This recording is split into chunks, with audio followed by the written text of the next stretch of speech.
Welcome everyone. Once again, this is Kevin from CSMI in Australia. Today going to share a video on the new crawler crane that I just got today. So this is going to be a basic video. I just wanted to share what I got, and it's too hard to put everything in my workshop or my garage. So I thought I'll do a video outside and then go into more details once I start building this crane completely.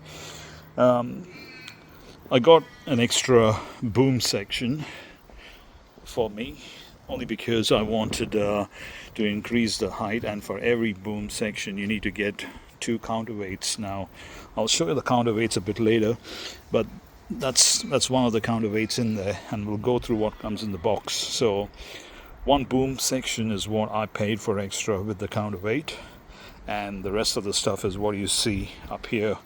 Now it's pretty well packed. I didn't see any damage on the box itself, but it's a pretty big model, as you can see. It needs two people to lift this section. It's not that easy. As you can lift this one, but again it's pretty heavy.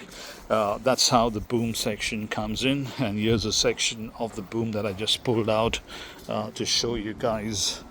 And we'll go into all those details. Pretty good quality, the finish, and the paintwork is amazing. Let me see if I can show this, the gloss and the shine. It's quite well built. You'd be surprised how big it is. So roughly, you're looking at over 100 mil or more than 4 inches. You can see the palm of my hand, so it's a pretty big boom. I can't wait to build this crane. So that's all I'm going to have on this particular video. As usual, if you have any question or comments, put them down there, or you could email us at info@CSMI, and we'll get into more details on the next video. And thank you for watching.